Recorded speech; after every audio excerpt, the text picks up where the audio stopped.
ammallee kan nuti yaadaa jirru jaarraan hinduune jiraa illee yaadu.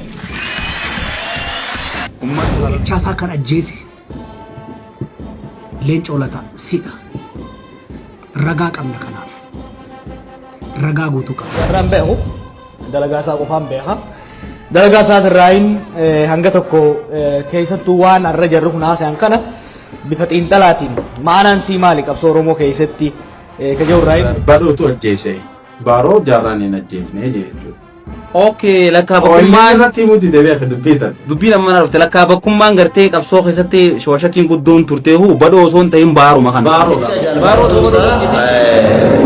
Yeroo ibsu obbo Leencoo Lataa barruu isaatti yeroo ibsu anaa fi abbaa Caalaa Lataatiif Tashoomaa Eebbaa guyyaa ganama bariisan dirree qabsoo maaya qalloo jirtu dhayinee achirratti baaroo tumsaa wajjin. Gaafa Oromoon booji'ame irraa jalqabe sadarkaa duraatti haala faffaca'aadhaan deemaa ture. Dhalachuu Maccaaftuu lama. Ammallee kan nuti yaadaa jirru jaarraan hinduune jiraa illee yaadu. Ummata Harargee Oromoo bahaa jiru kan akka addaatti kan jaalannuuf kan yaannuuf maaliif akka ta'e namoonni yeroo baay'ee ni gaafatu.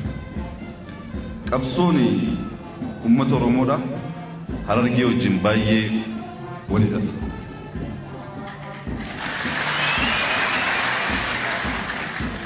Waa'ee qabsoo Oromoo namni beeku, namni dubbise, namni xiinxale waa'ee Bakkar Waaree dagachuu hin danda'u. Waa'ee Elemoo Qilxuu dagachuu hin danda'u.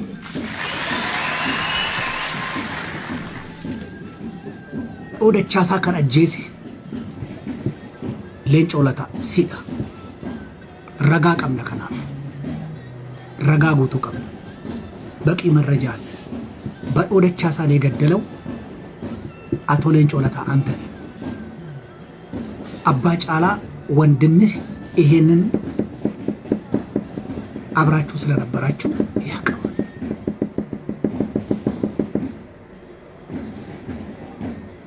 አቶ ሌንጮ ከወንድምህ ጋር የአቶ ወይም የጃል badhoo Chaasaa ጭንቅላት ከፈረሰ በኋላ መሳራውን አንገት ስራት ልጅ አይደለም እኮ ያሳከፍከው ልጅ አይደለም የጭካኔ ልክ ስለምን ልክ ጭካኔ አትንገረኝ ካንተ መስማት አልፈልግም ተምሬ አውቀዋለሁ በታሪኬ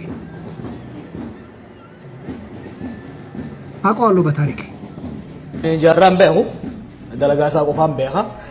Dalagaa isaa irraayin hanga tokko keessattuu waan arra jarru kun haasa'an kana bifa xiinxalaatiin maanaan sii maali qabsoo Oromoo keessatti kaja'u irraayin dubbadha. Kunis maali haasaa irraa akka hubattanitti namni hedduun kan irra deddeebi'ee dubbatu jaarraan ganamarraa kaasee hanga guyyaa akhiramutitti wanni inni hedduu fardeeffatee dubbatu waa'ee qawweedhaati. Yeroo duraatiif kan hin argee viidiyoo tokko hoggaan argu Jaafar Aliitiin waraabeensiyaa wanni hedduu inni fardeeffatee dubbatu yaa bineetii tana fidadhaa ilmoo isin qabdus jeet dubbata maali bineetiin tu jeetiin hoggaan laalu yeroo hedduu ijoollummaarraa is kaasee waan akkasii akka dubbataa turen gaa hubadhe. Kanaafuu jaarraan maaliif qabsoo hidhannoodhaaf fardeeffate kan jedhu waa'ee jaarraa dubbachuudhaaf osoo hin tahin maaliif tooftaaleen qabsoo ittiin deemsisan hedduu jira. Kana keessa maaliif waan tana fardeeffate kan jennee wanni gaafannuuf akkaataa inni itti siyaasaa Oromoodhaa, uummata Oromoodhaa, rakkoo Oromoodhaa akkasumas siyaasaa addunyaadhaatii fi akkaataa diinota Oromoodhaa itti hubate hanga tokko akka fooddaatiitti nu barsiisuu waan danda'aniif maali wanni ijoollummaadhaan mataa isaa keessatti waa'ee qabsoo hidhannoodhaa haba qaale maali jennee hoggalaallee sababoota gurguddoo sadii waan jiran natti fakkaata. Sababni duraa seenaa abbootii isaati. Maaliifi namni seenaa ummatatii seenaa sababii dura maatirraa hubata. Maatiin bu'uura hawaasaati, bu'uura saba tokkooti, bu'uura biyya tokkooti.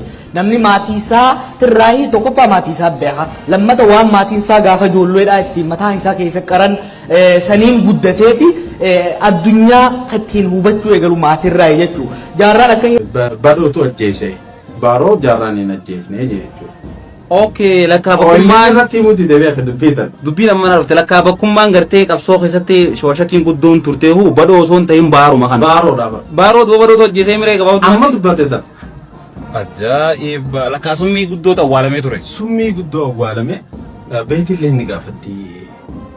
Ahmata shantam dila duba nama kanarratti duulli guddaan sun gaggeeffamu abaan akkamiin callisee gaafii jedhu. Mee bakka kanarratti yeroo fakkeenyaaf achitti gartee bobboleencoodhaaf baaroon wajjin turanii nu biraa ka'ee baroon achi deemee jee baroon hoggaa achi deemu baaroon gara baroon deemu jiru ka'ee jirachi deemee millatee jee hoggaa millatu kilaashni as deeffatee isaa jiru argeetiiti mallattoo naa kanneen bakka dunaan jee dafeetiin karatu si wayitti jalaa lafara shorroqee achi dhokodhee jee yeroo kana dhukaasee baaroo dhee ajjeesee jee baaroo dhee hoggaa ajjeese booda waa takka osoo hin dubbatinii jaaraan nu dhufee je jaaraan hoggaa bakka san dhufu ofii fudhate jeeftanii ifumatee sanii wal fixanii nuun jee je jecha ofii wal fixanii nuun juu san hedduudha keessa keenyatti gartee keessa keenyatti wanta uumee je achiin booda as deebi'ee hoggaa bakka gartee itti haasawaa turan sanitti achi deebinu badhoon kufee jiraa je amma bakka sanatti gaa abbaa kana abbaa sana iddaan hin baasne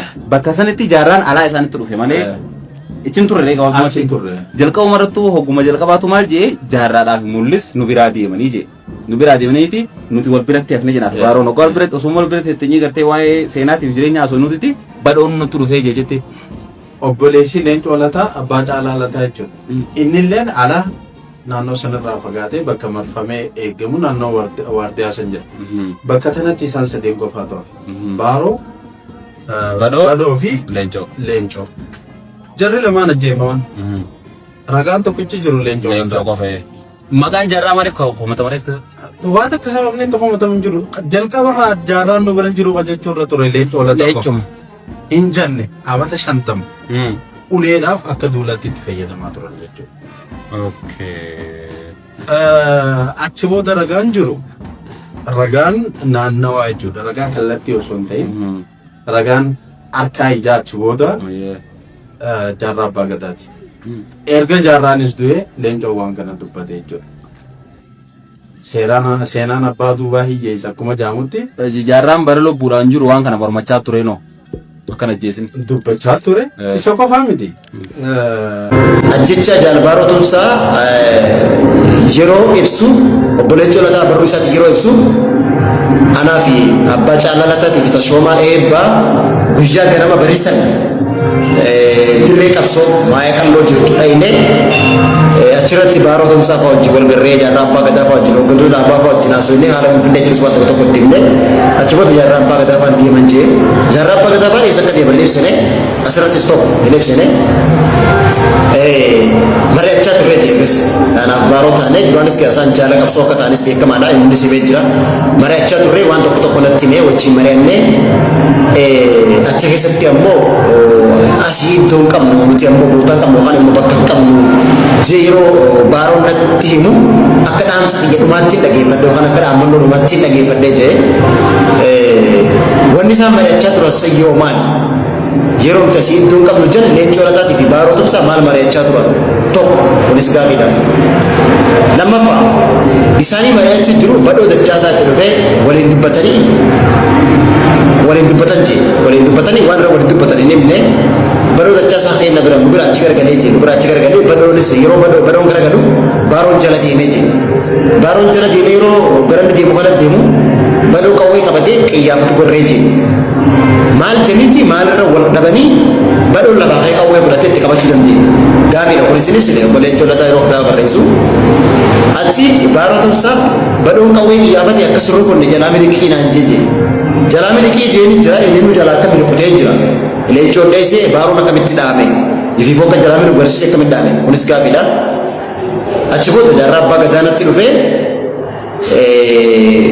qawwee dhukaasa qawwee dhageenyaan dhufee maaltu ta'e naan jennaan akkana baadhoon dhukaasa balee jeeni ofuma. Qabsoon Oromoo gaafa Oromoon booji'ame irraa jalqabe sadarkaa duraatti haala faffaca'aadhaan deemaa ture. Dhalachuu Maccaaftuu Lamaa booddee qabsoo Oromoo ijaaruun yaadni isaa mul'achuu jalqabee qabsoo Oromoo akka Oromootti ijaaruu jalqabee adda bilisummaa Oromooti waggaa 50 hin ta'a sun kophaasa. Kanaafi qabsoon Oromoo gaafa Oromoon humnaan Itoophiyaa keessatti dhuunfatame irraa jalqabee har'a xumuratti dhiyaachaa jira. Yoo jabaanne kaayyoosaa guutuu dandeenya jedheetan amana. Aangoon hammammaa uummatarraa maddeen beeku biyya kana keessatti. Namuma humna qabutu qawwee qabutu aangoo dhuunfatee aangoo isaa sana sirratti oolcha malee uummatarraa hin maddine. Hamma aangoon maddi aangoo uummata hin ta'initti immoo dhibdeen hinuma itti fufa. Dhibdeeni olaantummaa, dhibdeeni abbaa irrummaa itti fufaa. Kanaafi an kanan abdadhu, kanan abdii guddaadhaan eegaa jiru Oromoon akka Oromootti mootummaa isaa uummata isaarraa ka madde. Saboonni ollaa keenya hafanis akkuma kana aangoon uummatarraa ka madde tolfatanii sana booddee sadarkaa federaalaatti immoo aangoo kana waliif finnee waan nu hundaa'u fayyadu, poolisiin hundaa'u fayyadu hojiirra oolchuu dandeenya jedheetan abdadhaa akkasitan laala. Oromoon walakkaa Itoophiyaa jira karaa ji'oogiraafiitiin yoo ilaalle. Lammaffaa heddummina uummataatiin yoo ilaalle sabicha hunda caala guddaadha. Garuu hagammaa qoonni Oromoon qabu